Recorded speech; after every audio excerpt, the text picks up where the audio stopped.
Hello friends, मैं राहुल कुमार आपका are के क्लासेज में स्वागत करता हूं। आज हम लोग दक्षिण भारत की नदियों के बारे में पढ़ेंगे।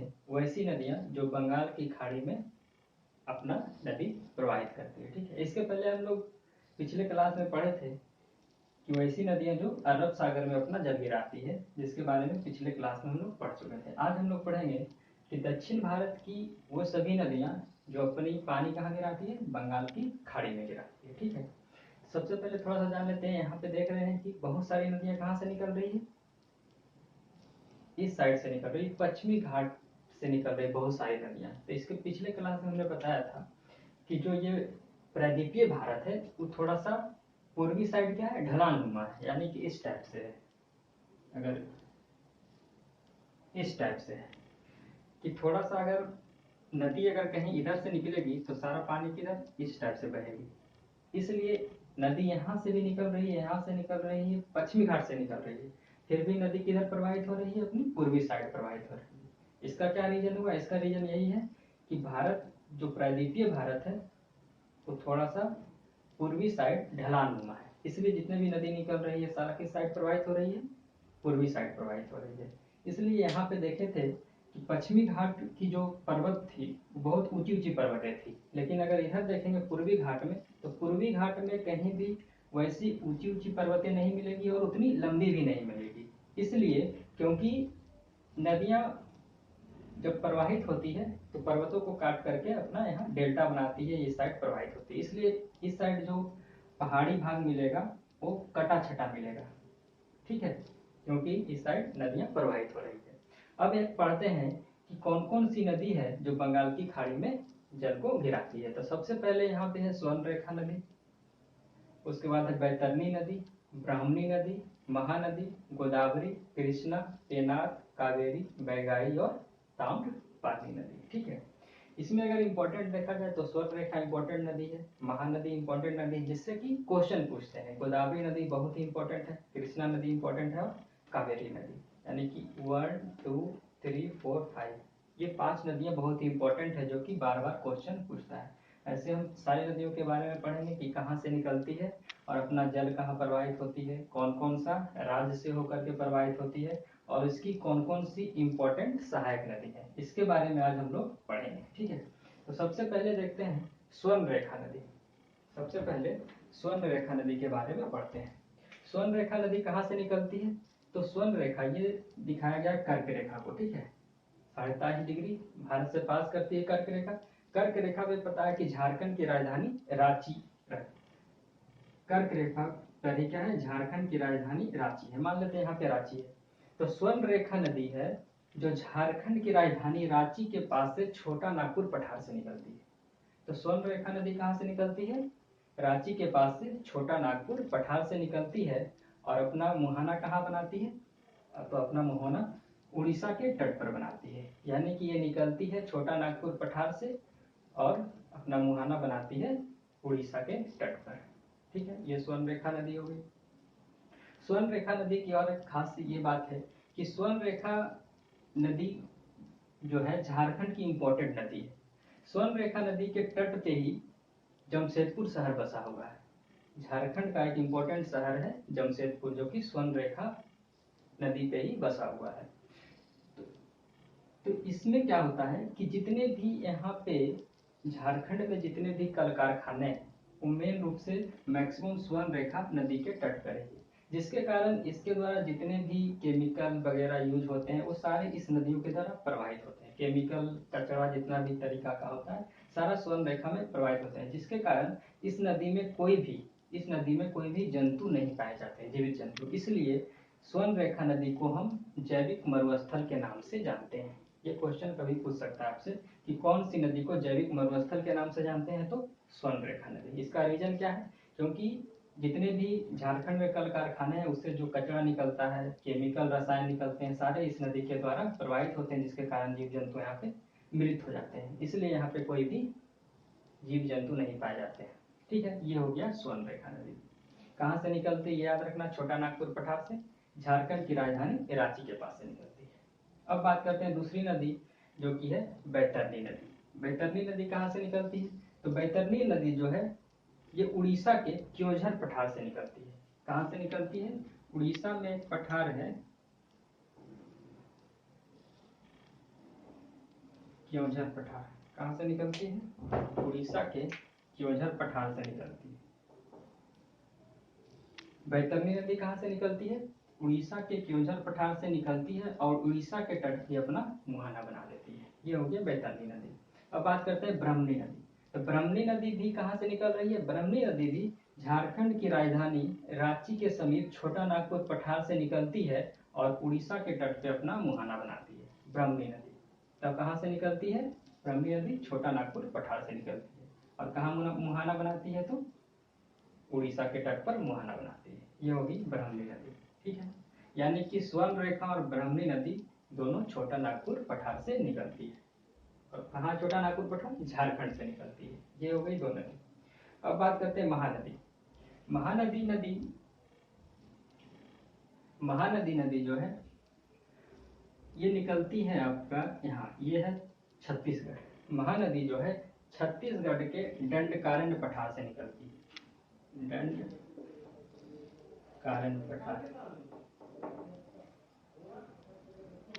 पठार से निकलती है। महानदी नदी कहाँ से निकलती है? तो महानदी नदी छत्तीसगढ़ के दंडकारण्य पठार से निकलती है और अपना मुहाना उड़ीसा के तट पर बनाती है। मुहाना यहाँ पे एक डेल्टा का निर्माण करती है महानदी। महानदी नदी का बेसिन देखा जाए छत्तीसगढ़ में, तो महानदी नदी के किनारे धान की बहुत ज्यादा पैदावार होती है। इसलिए छत्तीसगढ़ में महानदी के किनारे जो धान की पैदावार होती है, इसलिए छत्तीसगढ़ को धान का कटोरा कहा जाता है, क्योंकि महानदी नदी के किनारे धान का बहुत ज्यादा पैदावार होता है, इसलिए छत्तीसगढ़ को क्या बोला जाता है? धान का कटोरा कहा जाता है। किस नदी के किनारे धान की पैदा ज्यादा होती है? तो महानदी के किनारे छत्तीसगढ़ में। ठीक है, कहाँ से निकलती है? तो दंडकारण्य पठार से निकलती है। और ये चारों नदी जो आप देख रहे हैं 1 2 3 4 स्वर्ण रेखा, बैतरनी, ब्राह्मणी और महानदी, चारों नदी कहाँ अपना मुहाना बना रही है? चारों नदी उड़ीसा के तट पर अपना मुहाना बनाती है। ये चार नदी हो गए। इसमें स्वर्ण रेखा इंपॉर्टेंट था, महानदी इंपॉर्टेंट था। अब पढ़ते हैं गोदावरी नदी। गोदावरी नदी की बात करें तो गोदावरी नदी पूरे दक्षिण भारत की, गोदावरी नदी पूरे दक्षिण भारत या प्रायद्वीपीय भारत की सबसे लंबी नदी है। इसकी लंबाई जो है 1465 किलोमीटर है। इसकी लंबाई कितना है? इसकी लंबाई जो है 1465 किलोमीटर है। गोदावरी नदी कहाँ से निकलती है? तो गोदावरी नदी जो है महाराष्ट्र में नासिक के किनारे त्र्यंबक की चोटी से निकलती है। कहाँ से निकलती है? त्र्यंबक की पहाड़ी से निकलती है और ये 3 राज्यों से होकर के प्रवाहित होती है। कौन कौन सा राज्य है? ये महाराष्ट्र हो गया, यहाँ पे तेलंगाना पड़ेगा, और ये हो गया आंध्र प्रदेश। ठीक है, और अपना डेल्टा कहाँ बनाती है?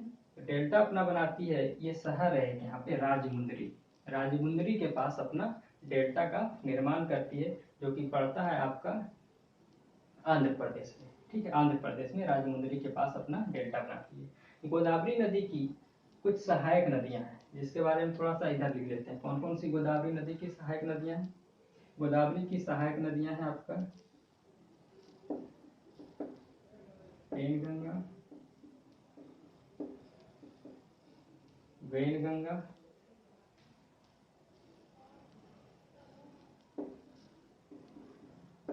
मंजीरा। ये सारी क्या है? इसकी सहायक नदियां हैं। वेनगंगा, पेनगंगा, मंजीरा। ठीक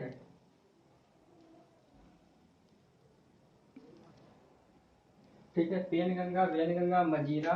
ठीक है, प्राणहिता, वेनगंगा, पेनगंगा, मंजीरा, प्राणहिता और इंद्रावती, इसकी सहायक नदी है। ये 5 नदी जो है इसकी इंपॉर्टेंट सहायक नदियां हैं। कौन कौन है? पेनगंगा, वेनगंगा, मंजीरा, प्राणहिता और इंद्रावती। ठीक है, इसमें से मंजीरा जो नदी है, ये नदी मंजीरा नदी, सारी नदियां देख रहे हैं, सारी नदियां जो गोदावरी नदी की सारी नदियां हैं जो उत्तर की ओर से सहायक नदी है। एकमात्र नदी मंजीरा जो है इसके दक्षिण साइड से आकर के मिलती है। तो ये क्वेश्चन पूछ सकता है कि गोदावरी की एकमात्र कौन सी सहायक नदी है जो दक्षिण की ओर से मिलती है? वो नदी है मंजीरा।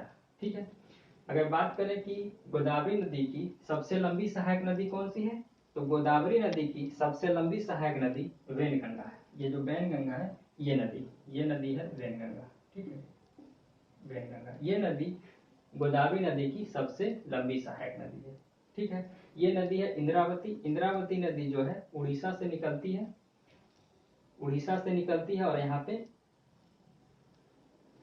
उड़ीसा से निकलती है और ये मिलती है उड़ीसा से निकलती है और ये नदी यहाँ पे आंध्र प्रदेश तेलंगाना के पास आके मिलती है, तेलंगाना में गोदावरी नदी से मिल जाती है, ठीक है।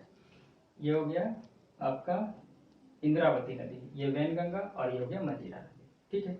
गोदावरी नदी को बूढ़ी गंगा के नाम से भी जाना जाता है, ठीक है। गोदावरी नदी को बूढ़ी गंगा के नाम से भी जानता है। इसकी सब लंबाई याद रखना है, दक्षिण भारत की सबसे लंबी नदी है 1465 किलोमीटर, ठीक है। ये हो गया। त्र्यंबक की चोटी से निकलती है, अपना मुहाना बनाती है राजमुंदरी के पास। इसके बाद बात करते हैं कृष्णा नदी। कृष्णा नदी कहाँ से निकलती है, तो कृष्णा नदी जो है महाबलेश्वर की चोटी से निकलती है। कहाँ से निकलती है, कृष्णा नदी ये भी महाराष्ट्र के महाबलेश्वर की चोटी से निकलती है और अपना डेल्टा विजयवाड़ा के पास बनाती है। विजयवाड़ा शहर कृष्णा नदी के तट पे ही बसा हुआ है। अपना डेल्टा कहाँ बनाती है, विजयवाड़ा के पास बनाती है। ये दोनों कहाँ पड़ रहा है, राजमुंदरी और विजयवाड़ा, ये दोनों पड़ रहा है आंध्र प्रदेश। ये दोनों पड़ रहा है आपका तेलंगाना आंध्र प्रदेश, ठीक है। इसके बाद ये नदी आप देख रहे हैं कृष्णा नदी। कृष्णा नदी चार राज्य से होकर के प्रवाहित होती है। कौन कौन सा राज्य है, महाबलेश्वर है तो ये हो गया आपका महाराष्ट्र, महाराष्ट्र में प्रवाहित होती है। कर्नाटक में प्रवाहित होती है, महाराष्ट्र, कर्नाटक, तेलंगाना और आंध्र प्रदेश में प्रवाहित होती है और अपना डेल्टा बनाती है विजयवाड़ा के पास। कृष्णा की सहायक नदी की बात करें तो कृष्णा की जो सहायक नदी है उसको यहाँ पे आपको लिख देते हैं। कृष्णा की सहायक नदी है तुंगभद्रा। कृष्णा की सहायक नदी तुंगभद्रा, घाटप्रभा, मालप्रभा, भीमा, कोयना और मूसी। ये इंपॉर्टेंट नदी है। कृष्णा की कौन कौन सी सहायक नदी है, तुंगभद्रा, घाटप्रभा, मालप्रभा, भीमा, कोयना और मूसी।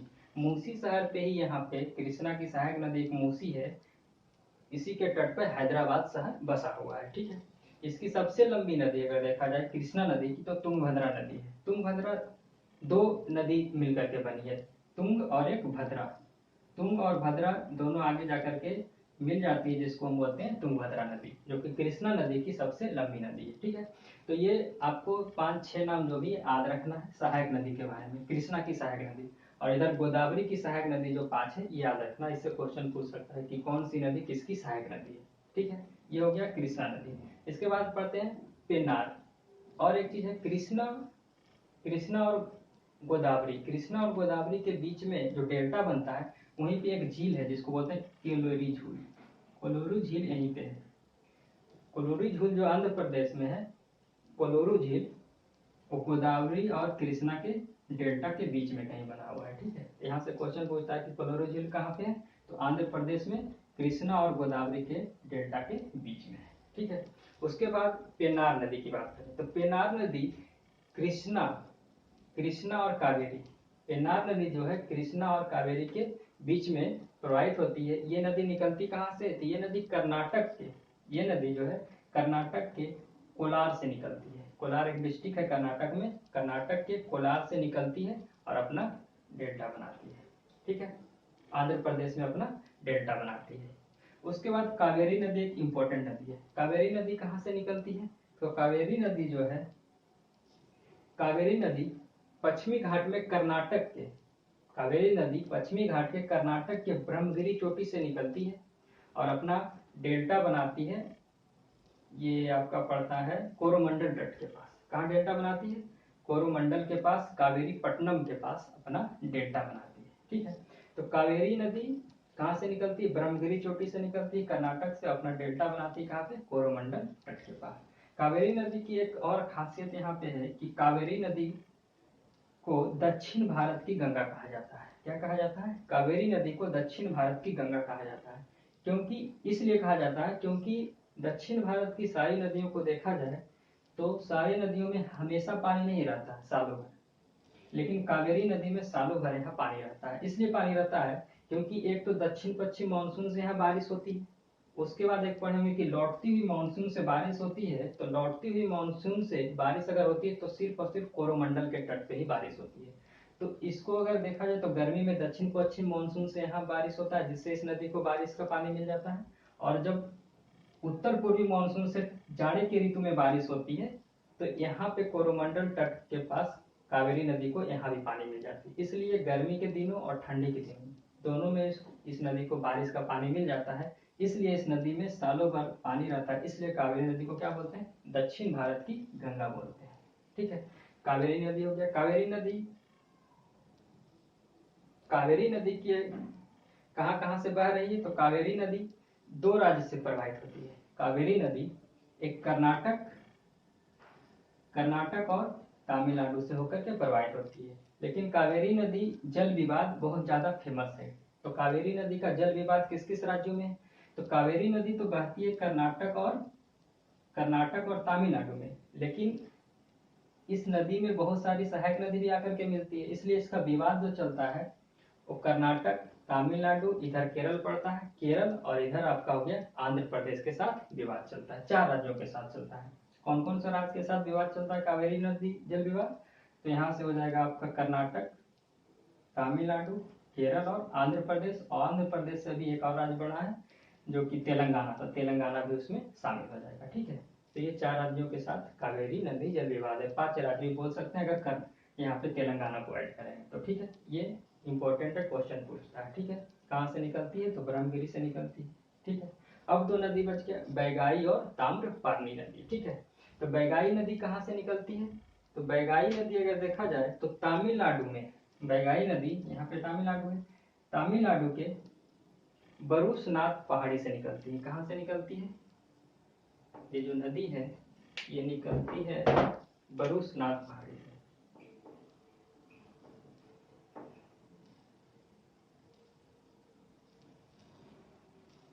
बरुसनाथ पहाड़ी से निकलती है और अपना डेल्टा यहाँ पे पाक की खाड़ी है। यहाँ पे क्या है? पाक की खाड़ी। अगर देखा जाए इंडिया कहीं ऐसा है, इंडिया ये है, तो यहाँ पे आपका पड़ता है श्रीलंका। ठीक है, श्रीलंका के साथ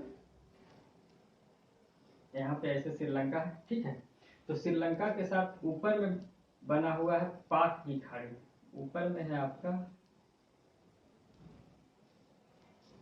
पाक की खाड़ी और इस साइड पड़ता है मन्नार की खाड़ी। ठीक है, यहीं पे है पाक जल संधि और इधर कुछ दूर तक यहाँ तक है पाक जल संधि द्वारा जुड़ा हुआ और इधर है रामेश्वर सेतु। ठीक है, श्रीलंका के पास। तो ये नदी बैगाई नदी निकलती है बरुसनाथ की पहाड़ी से निकलती है तमिलनाडु से और अपना जल कहाँ मुहाना बनाती है? पाक की खाड़ी में अपना मुहाना बनाती है बैगाई नदी। ठीक है, वहीं पे अगर ताम्रपर्णी नदी की बात करें, ताम्रपर्णी नदी तमिलनाडु के ही अगस्त्यमलाई चोटी से निकलती है। कहाँ से निकलती है? अगस्त्यमलाई चोटी से। ताम्रपर्णी नदी निकलती कहाँ से है? अगस्त्यमलाई चोटी से निकलती है।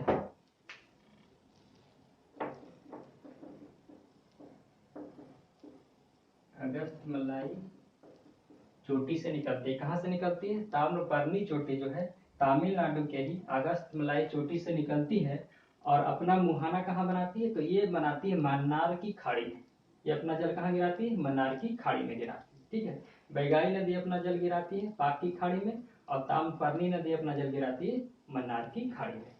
ठीक है, तो यहाँ से आप देख रहे हैं कि जितना भी नदी के बारे में था जो कि बंगाल की खाड़ी में गिरती है, सारे के बारे में आपका यहाँ डिटेल से हो गया। यहाँ पे मेन नदी गोदावरी और कृष्णा की जो सहायक नदी है वहां से क्वेश्चन बहुत सारे पूछेंगे। ठीक है, महानदी नदी कहाँ से निकलती है ये आपसे पूछता है। स्वर्णरेखा नदी इंपॉर्टेंट है। सारे नदी के बारे में, उसका उद्गम स्थल और कहाँ करके मिलती है ये इंपॉर्टेंट है। ठीक है, तो ये सारी नदी हो गई आपकी बंगाल की खाड़ी की शाखा। तो ठीक है, आज यहीं तक रखते हैं, इसके बाद अगले क्लास में इसके आगे हम लोग पढ़ेंगे। Okay, thank you.